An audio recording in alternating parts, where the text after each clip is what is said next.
Meus irmãos, a nossa lição nessa noite, ela se encontra a 1 Coríntios, primeira carta de Paulo aos Coríntios, no capítulo 7.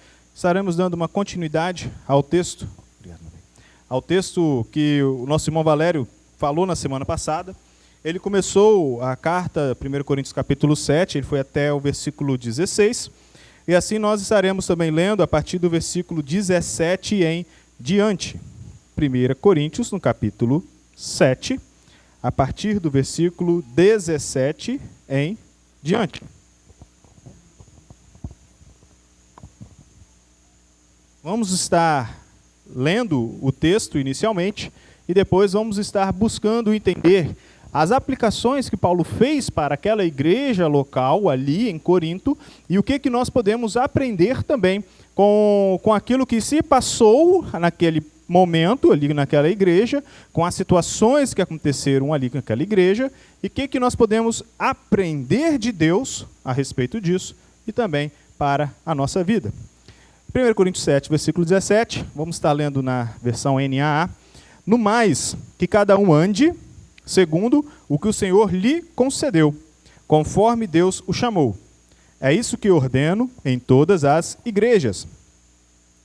Foi alguém chamado estando circunciso? Não desfaça a circuncisão. Foi alguém chamado estando incircunciso? Não se faça circuncidar.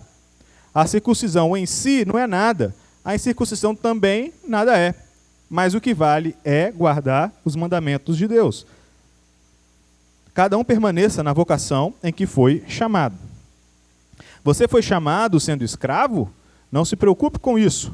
Mas se você ainda pode tornar-se livre, aproveite a oportunidade. Pois quem foi chamado no Senhor, sendo escravo, é liberto, que pertence ao Senhor. Do mesmo modo, quem foi chamado sendo livre é escravo de Cristo. Vocês foram comprados por preço.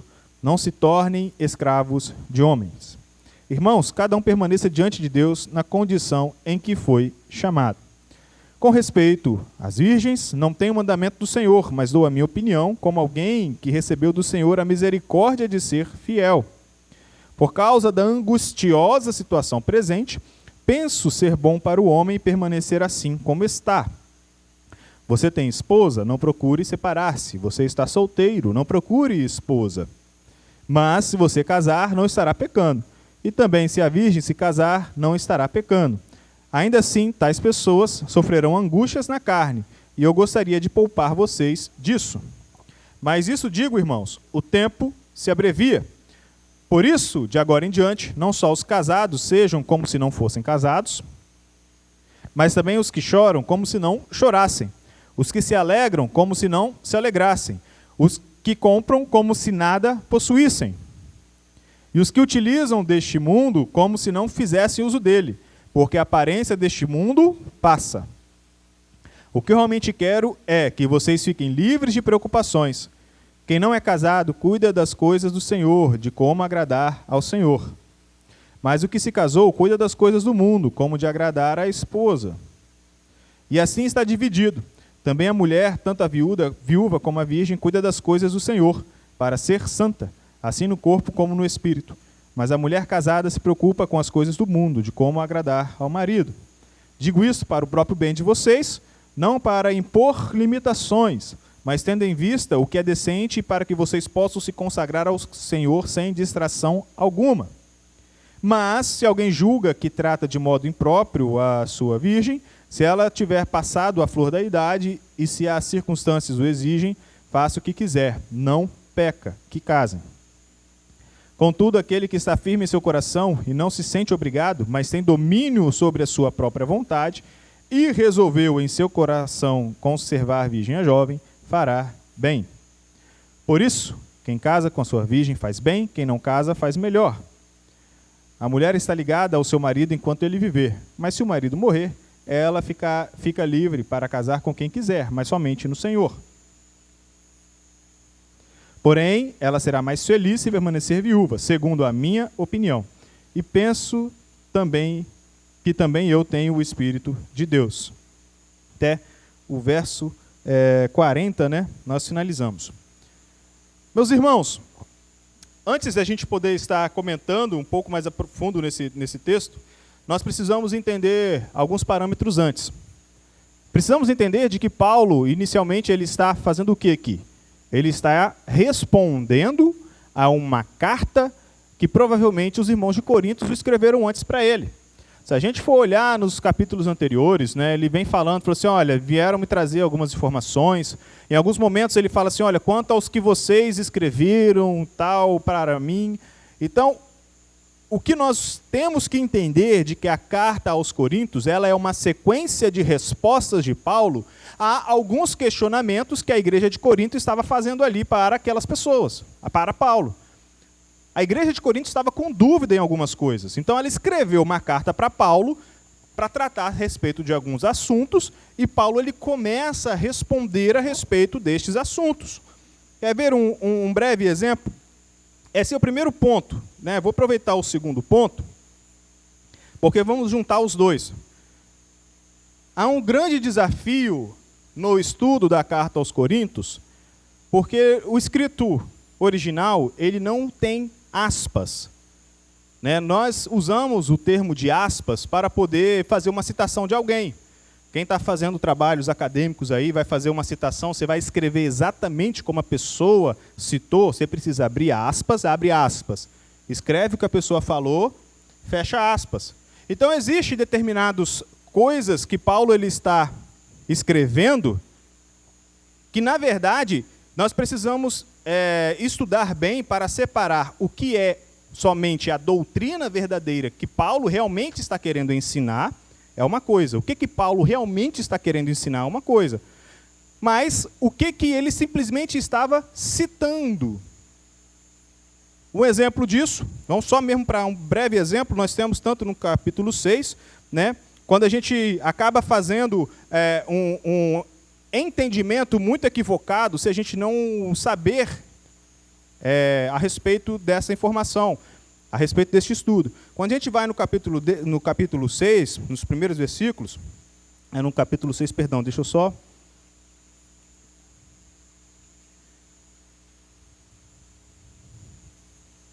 Todas as coisas me são lícitas. Esse trecho que Paulo está falando, todas as coisas me são lícitas, não é necessariamente uma afirmação de Paulo como verdadeira. Ele está simplesmente citando algo que os coríntios estavam falando. Os coríntios estavam falando, olha, tudo me é lícito, eu posso fazer tudo o que eu quiser, porque tudo me é lícito. Então Paulo ele está condenando essa afirmação, ele não está afirmando todas as coisas me são lícitas, mas nem todas me convêm. Geralmente a gente acaba tratando como se fosse um ensinamento só. Todas as coisas me são lícitas, mas nem todas me convêm. Mas não era isso que Paulo estava falando. Paulo estava citando uma filosofia que a igreja usava muito, e ele estava contrapondo exatamente aquela filosofia. Então isso muda um pouco a forma como que nós enxergamos aquilo que Paulo ele está ensinando para aquela igreja. E para que isso, irmãos? É claro que nós podemos tirar ensinos que ainda continuem dentro da palavra de Deus. Mas quando nós entendemos verdadeiramente qual era o objetivo ali de Paulo, facilita um pouco mais para a gente poder aprender qual é o princípio de Deus.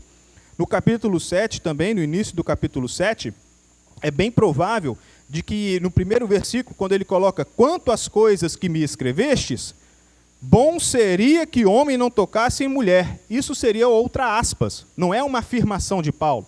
Paulo não está afirmando isso. Até porque, se fosse o caso de Paulo afirmar isso, está em cima do carro, na frente.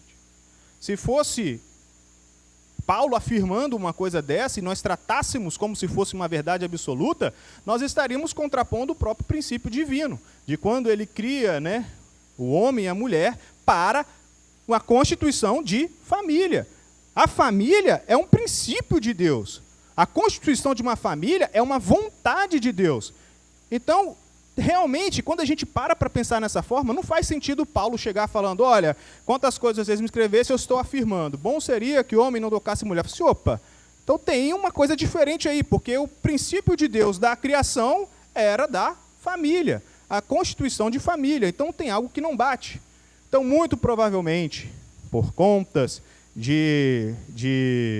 como podemos dizer, de sentimentos de purificação, de achar de que a abstenção, por isso que ele vem falando logo depois sobre a abstenção das relações conjugais, como se fosse uma forma de obter um elevado grau de pureza, um elevado grau de santidade. Então ele estava simplesmente citando algo, por isso que ele fala, quanto às coisas que me escrevestes. O que é que eles escreveram? Abre aspas, bom que o homem não tocasse mulher, fecha aspas. E aí ele vem falando então, explicando de que aquilo estava errado. Esse tipo de afirmação estava errada. Então é interessante quando nós vamos lendo a carta aos Coríntios e aprendendo a respeito destes pontos, porque nós precisamos entender por que Paulo então está precisando escrever algumas coisas. Em cima disso, nós vamos observando quais que eram os problemas que estavam acontecendo ali naquele momento. E aí a gente chega também, nesta mesma sequência, quando Paulo vem falando, no começo do capítulo 7, como o irmão Valério ele já comentou no domingo passado, falando sobre essa relação, sobre o casamento, né, aqueles que já haviam se convertido e que possuíam os cônjuges, né, que não eram cristãos, que não eram ainda crentes, como lidar, como tratar. Então, Paulo ele vem dando uma sequência e nós vamos entrando no texto que nós lemos. É uma sequência desse texto, é uma sequência do que ele foi falando no ensino passado, nos textos anteriores, e ele vem dando essa sequência. E essa sequência, irmãos, aí vamos para um terceiro ponto. Nós precisamos entender para compreendermos os princípios de Deus. Às vezes costumo sempre falar isso, né, com alguns adolescentes, alguns jovens que ficam muito confusos. Porque, na maioria das vezes, o que nós queremos é uma receita de bolo. Na maioria das vezes, o que nós queremos é como se fosse um algoritmo falando, vá para lá, faça assim, faça aquilo, curve agora, ande para frente, faça aquilo outro, faça desse jeito. Ficaria tudo mais simples se a gente tivesse toda uma receitinha. Só que a palavra de Deus, ela não vai ter a resposta para todas as suas perguntas que você fizer, dependendo do que você quer. Ela tem resposta, mas talvez a resposta não seja do jeito que você quer. Ah, Senhor, é pecado, sei lá, vou dar um exemplo qualquer, é pecado jogar um videogame? Eu não vou encontrar um versículo aqui falando, olha, é proibido você jogar algo. Não vou ter nada disso. Mas os princípios que Deus estabelece vai te ajudar a entender o que ação que você está fazendo, se ela agrada a Deus ou não. Entender os princípios de Deus é muito mais profundo, é muito mais poderoso do que a gente buscar entender quais são as regrinhas estabelecidas, porque nós não vamos conseguir traçar sobre todas as coisas da nossa vida. Eu não vou ter nada indicando se eu posso pegar algo ou não. Falar assim, não, vá para aquilo, ou vá. Você não vai ter explicando de forma explícita a respeito disso, como exemplo que eu citei aqui, falando de uma forma bem genérica do videogame. Não vai ter, porque não existia na época. Mas estabelece alguns princípios. Ora, se algo te domina, está errado. Se existe alguma coisa que domina o seu coração, a ponto de você, às vezes, até maltratar ao seu próximo, está errado. Exemplo, como eu citei a respeito, vamos voltar para o exemplo que falamos, por exemplo, do videogame. Se você tem algo que te deixa tão frenético, tão viciado, e chega ali, às vezes, a sua mãe ou a sua esposa vai falar com você, você já responde com raiva, não sei o quê e tudo mais, opa! A Bíblia não fala que, por exemplo, jogar é errado, jogar o videogame, no caso, o jogo ali é errado, mas se ele te domina, se existe alguma coisa que está te dominando o seu coração, para você, isso aí está sendo errado. Você está pecando não pelo ato em si de jogar, mas está pecando porque algo está dominando o seu coração. Porque um dos princípios do fruto do Espírito é o quê? É o domínio próprio. É o domínio próprio. Entendem? Quando a gente compreende o princípio de Deus, me ajuda a compreender melhor, a tomar as decisões do restante das coisas da nossa vida. Então aqui, o texto que nós vamos lendo, a gente vai observando de que Paulo ele está traçando alguns exemplos e que uma outra coisa, um outro ponto importante que nós precisamos destacar, alguns exemplos que eles dependem de um contexto da época. Porque se nós lermos igual os versículos que nós estaremos voltando neles depois, pode parecer estranho, principalmente nos pontos que Paulo fala para não casar. Fala assim, uai, a gente volta no que nós falamos no início. Uai, mas família não é um princípio divino? O que Paulo está falando, está recomendando aqui para evitar casar? O que está acontecendo? Precisamos entender o que estava acontecendo para isso, para Paulo precisar de falar a respeito disso. Então, muitas coisas estão voltadas para o contexto. Então, a gente tem o primeiro, a questão do princípio estabelecido, que é no versículo 17 ao 19. Os princípios estabelecidos. Cada um ande conforme Deus chamou, conforme o chamado do Senhor. E aqui nós vemos Paulo se utilizando sobre dois exemplos. Ele se utiliza sobre um exemplo, seja num aspecto, podemos dizer, religioso e até mesmo racial. Talvez, por causa da nossa cultura, vamos entender errado quando eu falo sobre o aspecto racial. Que nós vamos considerar o aspecto racial, talvez, que Paulo dá dois exemplos a respeito da circuncisão e a respeito dos escravos. Por causa do nosso contexto, talvez estaremos achando que o contexto racial era referente aos escravos, e não era. O contexto racial estava mais relacionado à circuncisão, porque ali nós estamos vendo uma disputa de judeus contra quem não era judeu. Os judeus contra os gregos, a raça hebraica, os judeus querendo se impor diante daqueles que não pertenciam ao povo judeu. E isso também tinha uma relação religiosa, porque os judeus tinham isso como um ponto de aliança, né? Um exemplo de aliança para com Deus. Então Paulo ele se utiliza desse primeiro exemplo, da circuncisão, de que ele aborda a questão dessa marca de pertencer a um grupo. A marca de pertencer a um grupo. E Paulo simplesmente fala, gente, vocês estão preocupados com marca? Quando Deus te chamou, quando você aceitou a Cristo, você já estava circunciso? Não precisa desfazer. Você não está? Não precisa fazer. Porque a marca de Cristo, ela é maior. A marca de Cristo é maior. O que mais importa? Eu ter uma marca física no meu corpo? Eu dizer que eu pertenço a alguma etnia? Dizer que eu faço parte de alguma etnia racial? É isso que é mais importante? Ou guardar os mandamentos de Deus? Paulo, ele fala a respeito disso no versículo 19. A circuncisão é nada. E a incircuncisão também é nada. Mas sim a observância dos mandamentos de Deus. Logo depois, ele também se utiliza agora de um contexto social, quando ele fala a respeito da escravidão. Naquele contexto, a escravidão ela não era definida por questões raciais, questões étnicas. Poderia acontecer quando tinha um povo que dominava o outro, por exemplo, os romanos vinham lá e dominavam a região da Judéia e foram lá e subjugaram o pessoal que era ali da parte daquela região. Então, quando eles vão lá e dominam aquela região, eles colocam eles como escravos. Então, nós estamos falando sobre uma questão étnica, né? Mas que não está tão atrelada, está mais atrelada sobre a origem da pessoa, de onde ela estava, do que quanto uma questão mesmo, pelo nosso contexto histórico, né, voltado para a cor da pele. E também era muito comum pessoas que tinham grandes quantidades de dívida para com alguém, ela acabava se tornando como uma escrava daquela pessoa pelo qual ela devia, por conta dessa alta dívida.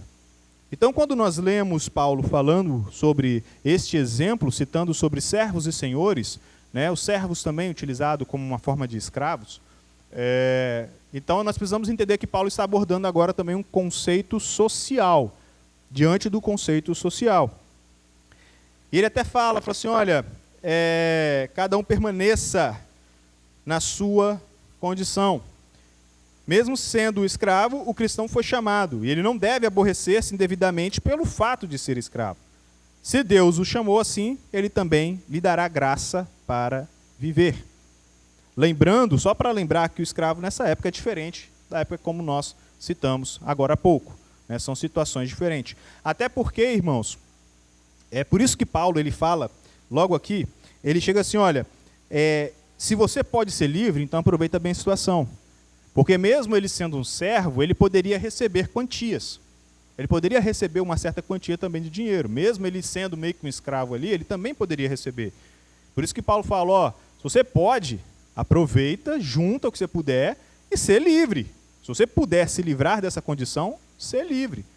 Mas enquanto você não tem a condição, Deus te dá a graça para você viver na sua condição.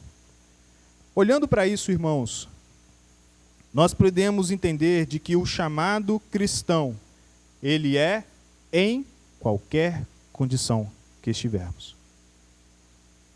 Começamos por aqui. A gente observa de que Paulo, quando ele traz a respeito deste contexto, ainda mais que ele fez uma conexão com o contexto anterior, quando ele fala sobre casais, no qual ou a mulher ou o marido aceitaram a Cristo, e eles faziam parte de uma relação onde seu cônjuge não aceitou a Cristo, o cônjuge descrente, e ele fala, use a sua situação para quê? Para falar ao seu marido. Que pode ser que pela sua ação, o seu marido seja alcançado, ou a sua esposa seja alcançada. Então, o que Paulo está ensinando aqui? Qual é o princípio que Paulo está ensinando aqui? Ele fala assim, olha, nós podemos demonstrar a graça de Deus, demonstrar o amor de Deus, demonstrar aquilo, a marca de Cristo em nossos corações, aonde estivermos.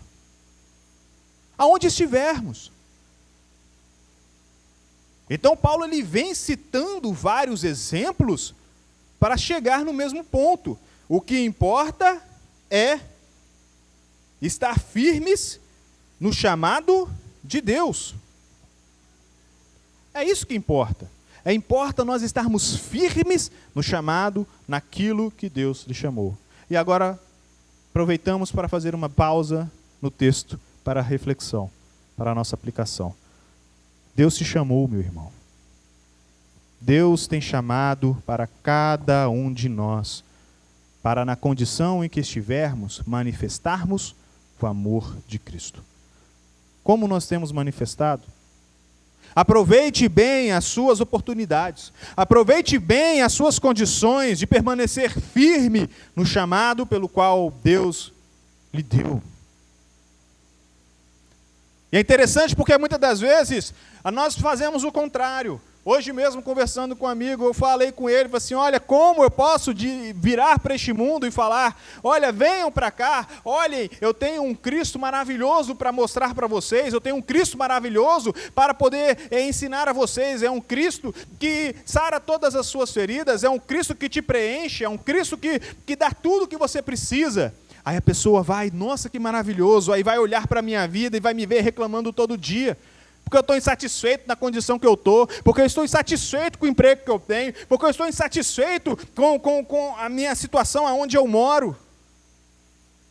A pessoa vai olhar para mim e falar assim, mas espera aí, você acabou de me dizer que Cristo é tão bom, maravilhoso e tudo mais, que Ele vai preencher sua vida e tudo mais, mas estou olhando para você, você está insatisfeito o tempo inteiro. Será que Cristo realmente está preenchendo a sua vida? Viver na condição pelo qual Deus nos chamou, meus irmãos. É por isso que o Senhor Jesus Cristo, desde lá no passado, é por isso que a gente volta no princípio. O Senhor Jesus Cristo, desde lá no passado, ele fala, irmãos, não fiquem preocupados com o dia de amanhã. Não andeis ansiosos sobre coisa alguma, porque eu tenho cuidado de vocês. Cristo tem nos cuidado de nós, meu querido. Ele tem dado o que é necessário para a sua vida. Não sei qual é o plano dele para nós. Eu não sei qual é o plano dele para a minha vida.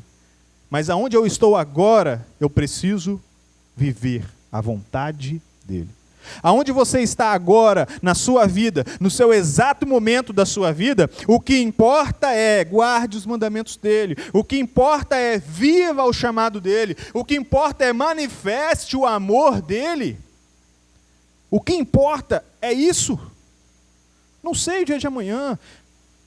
Eu costumo dizer, às vezes, por mais que a gente queira demais olhar para algum amigo que passou por alguma está com alguma dificuldade e vive na esperança de ter uma melhoria no dia de amanhã, por mais que a gente queira simplesmente chegar assim, relaxa, que amanhã tudo vai dar certo, que amanhã vai ser tudo restituído até em dobro, por mais que eu queira muito, mas eu não sei qual é o propósito de Deus, eu não conheço. Agora o que importa é aonde você está, tenha ciência de algumas coisas. Deus está contigo. Deus não te abandona, porque isso é promessa dele. Eis que estou convosco até a consumação dos séculos. Você está numa situação difícil, Deus está contigo. Você está numa situação boa, Deus está contigo. No seu emprego, Deus está contigo. Na sua casa, Deus está contigo. Na sua vizinhança, Deus está contigo. Porque Ele prometeu, meus irmãos, que não nos abandona. E aonde estivermos, quando nós compreendermos isso, aonde estivermos, o que importa é guardemos os mandamentos deles. Na sua condição, aonde estivermos, pelo qual nós somos chamados, viva o chamado de Deus. Viva o chamado de Deus. Então esse princípio nós observamos nessa sequência de Paulo, de quando ele vem pulando lá daquela questão do casamento nos versículos anteriores, e agora ele vem falando sobre essa questão, tanto numa parte religiosa e étnica, como a circuncisão, quanto numa parte social, contra a relação de senhores e servos. Paulo ele restabelece esse tipo de princípio. Viva o chamado de Deus. E ele continua, por mais que pareça que o tema mudou um pouco, mas ele continua estabelecendo um princípio, que o princípio é viver o chamado de Deus. Viver para manifestar a obra dele. E aí ele vem entrando nos versículos, do versículo 25 em diante, falando sobre a questão de casamento. No primeiro texto, ele falando sobre as virgens, esse texto inicial, essa primeira palavra, ela pode estar tanto se referindo a pessoas, seja do sexo masculino ou do sexo feminino também, que não se casaram. Logo mais à frente, ele acaba abordando um pouco mais a respeito das moças. Mas nesse primeira citação, no versículo 25, ele está falando de uma forma mais genérica. Quando ele fala que ele não tem o mandamento do Senhor, mas ele dá o parecer dele. Qual o parecer dele? Que ele fala no versículo 26. Por causa da angustiosa situação presente, penso ser bom para o homem permanecer assim, como está. Que sentido? Sem o casamento. Aí a gente volta, mas espera aí, por que agora nós estamos falando sobre não casar? A gente precisa entender o motivo. Paulo não simplesmente fala, olha, eu falo para vocês não casarem, mas ele diz o motivo antes. Qual o motivo anterior que ele falou? Por causa da angustiosa situação presente. Às vezes nós entendemos errado porque nós estamos lendo no nosso contexto hoje em dia. Meus irmãos, a nossa cultura ocidental, ela é toda baseada, por mais de que eles não vivam os princípios, mas toda a história da construção da cultura ocidental, ela é baseada nos princípios cristãos. Nós vivemos num país que ele foi fundado em cima de um princípio cristão. Não significa que as pessoas vão viver conforme a vontade de Deus, mas os princípios que regem as nossas leis, eles foram baseados dentro dos princípios cristãos. Nós temos uma certa liberdade para poder fazermos o que estamos fazendo hoje, cultuar ao nosso Deus.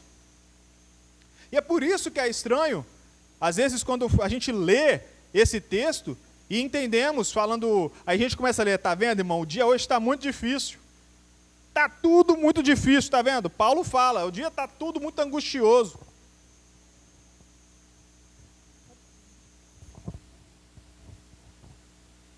Os dias estão angustiosos, as coisas estão difíceis, estão tudo muito caro, então, tá vendo? Paulo está falando, por causa da angustiosa situação presente, é melhor não se casar, tá vendo?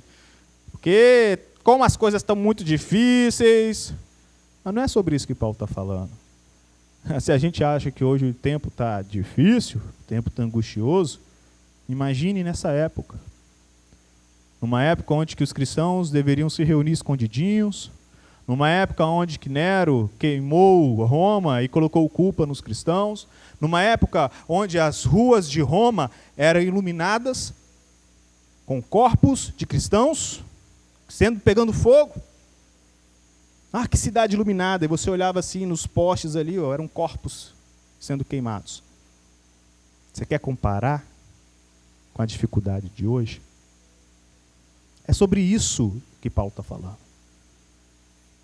Então Paulo ele continua estabelecendo um princípio sobre viver o chamado de Deus. Viver o chamado de proclamar o Evangelho. Nessa época o Evangelho está crescendo. O Evangelho ele está se iniciando no meio de um ambiente hostil. O Evangelho estava começando dentro de um ambiente completamente hostil. E podemos dizer, em outras palavras, né, precisavam de quanto mais gente para ajudar, melhor. Então, por isso que Paulo ele vem falando, falou assim, ó, gente, o tempo está angustioso demais. Depois que você tiver uma família, se tiver um filho, imagina. Você tendo que sair correndo, pegar a sua esposa. Está lá, ó, pegando fogo num poste para iluminar a rua à noite. Que difícil. Que angustiante. Então o contexto pelo qual Paulo está escrevendo essa carta ali para os Coríntios, irmãos, é voltado para isso. Não é sobre as nossas dificuldades diárias, não. Não é sobre as dificuldades do mundo hoje, não. É por causa disso. Naquela época, muitos cristãos desfaziam das suas propriedades para ajudar aqueles que precisavam. Lembra lá em Jerusalém? Muitos vendiam tudo que tinha, botava nos pés dos apóstolos assim, ajude aqueles que precisam. Distribui aí, porque tem muita gente precisando. Tem muita gente aqui que está saindo fugida, que perdeu tudo que tinha. E por isso que quando a gente olha nesse contexto, Paulo está falando sobre cuidado das coisas da casa, o cuidado das coisas deste mundo, porque aquele que se casa, ele acaba ficando preocupado, fala assim, gente, se eu vender a minha casa para poder ajudar aqueles que precisam, como que fica meu filho? Como que fica minha esposa? Então, quando Paulo está falando sobre agradar a esposa, sobre o pensamento das coisas deste mundo, ele está abordando por causa disso, porque naquela época acontecia isso muito. Aqueles que vendiam suas propriedades, vendiam seus bens e entregavam para ajudar aqueles que precisavam. Lá em Atos 42 fala, né, que eles viviam como se fosse tudo em comum, como uma única só comunidade. Então, no restante desse texto, né, Paulo ele vem abordando a respeito desta preocupação, mas ele deixa muito claro, ele fala assim, olha, eu estou dizendo por uma preocupação, por isso que ele fala, é uma opinião minha. Ele deixa muito claro, ele deixa isso muito bem claro, não é um mandamento de Deus, mas é uma opinião minha. Eu acho melhor vocês ficarem do jeito que está. Por quê? Porque os tempos estão angustiosos. Porque o tempo está complicado. A situação está muito tensa. E para vocês continuarem vivendo o chamado de Deus, para proclamar o Evangelho de Deus, é melhor vocês estarem desprendidos de qualquer coisa deste mundo. Porque senão vocês não vão conseguir. Se não fosse isso, se não fosse pessoas como Paulo, como Tito, como Timóteo, não sabemos, a palavra não cita, não temos alguns registros falando de que eles tinham família. Timóteo, creio que não, pois fala de Timóteo já como desde moço, bem novo, junto de Paulo ajudando. Mas se não fossem essas pessoas, será que eles realmente conseguiriam rodar em tantos lugares para proclamar o Evangelho? Será que eles realmente iriam conseguir expandir a pregação do Evangelho como ela expandiu na situação que foi? Se eles tivessem uma casa fixa, pelo qual eles tivessem que voltar sempre para aquela casa, vou fazer uma viagem aqui de 10 dias, mas eu já tenho que voltar, eu tenho que voltar para a minha família. E ele está certo, porque a nossa família é o primeiro lugar aonde Deus colocou nas nossas mãos para manifestarmos a vontade dele. Muitos se enganam a respeito disso e esquecem, mas a família é o primeiro lugar aonde temos a nossa obrigação como ministério, é a nossa família. Então não existe a pessoa deixar a família de lado e falar assim, não, vou deixar a minha família de lado para só viver do evangelho. Nunca mais vou dar assistência para a minha família. Não existe. Não existe isso. Isso é bíblico. Isso é bíblico. A vontade de Deus não é essa. A vontade de Deus não é que você abandone sua esposa e seus filhos e vá viver 10 anos por aí rodando, pregando e deixando a sua família desamparada. Essa não é a vontade de Deus. Então imaginemos agora se Paulo, então, quando ele fala, eu gostaria que todos vivessem na condição que eu vivo, quando ele diz que ele não tinha uma família, não era casado,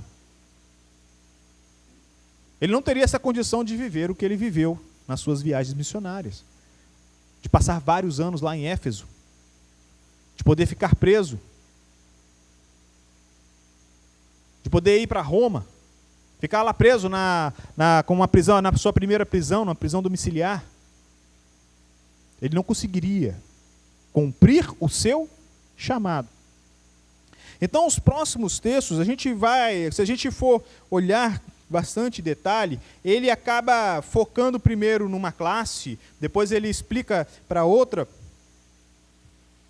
Mas só que o contexto como um todo, nesse sentido, Paulo ele está querendo mostrar, ensinar isso para as pessoas. Por isso que ele deixa muito claro, assim, olha, mas se vocês casarem, também não é pecado algum. Não é pecado. Só que tenha em mente o seguinte, vocês vão ter dificuldade.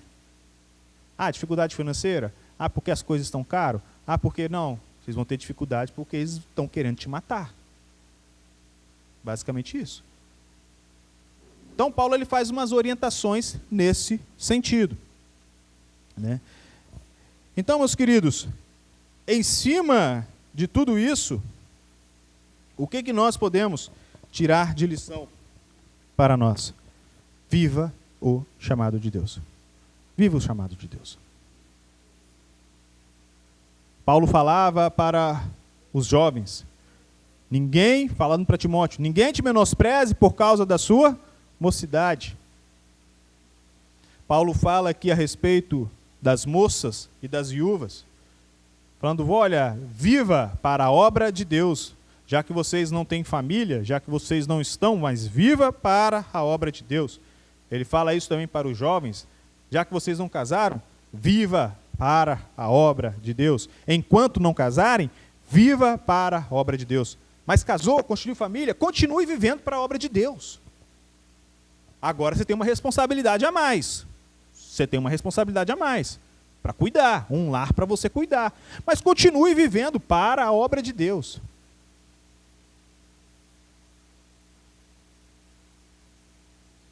Você está preso ali, escravo, servo, continue vivendo para a obra de Deus. Deus vai te dar o sustento, a condição, a graça para você enfrentar as suas situações. Você pode melhorar de vida? Aproveite e melhore sua vida. Não significa, a gente observa isso também é muito claro, né? Como se há muitos que consideram a vida cristã como se fosse sempre uma vida de pobreza, de miséria. Mas não, você pode melhorar, melhore sua vida. Saia dessa situação que você está. Seja livre. Mais uma coisa, irmãos, voltamos para o princípio de Deus. O que Paulo está querendo nos ensinar aqui? Viva o chamado de Deus para você. Viva o chamado de Deus para você. Deus tem um chamado para cada um de nós. Viva esse chamado. Deus tem um ministério para cada um de nós. Viva esse ministério. Deus tem a sua lei, os seus mandamentos, a sua vontade. Viva para a vontade de Deus. Paulo ele acaba falando sobre isso, repetindo outra vez lá na mesma carta, mas no capítulo 10, eu gosto muito desse versículo, mas no capítulo 10, versículo 31, portanto, quer comais, quer bebais, quer façais qualquer outra coisa, fazei tudo para a glória de Deus. Viva para a glória de Deus. Esse é o princípio que nós podemos aprender disso. Esse é o princípio pelo qual nós podemos olhar para a igreja de Corinto, diante da circunstância que eles viviam, diante da situação, do contexto cultural e do contexto social que eles viviam. E aí Paulo escreve para este contexto, para aquela situação, Paulo escreve para isso aí, nós podemos olhar nisso aí e aprender a respeito deste princípio. Viva cada um conforme foi chamado. Viva para a glória de Deus. Que Deus assim esteja nos abençoando, esteja fortalecendo cada um de nós, para que assim possamos viver todos para a glória de Deus. Amém.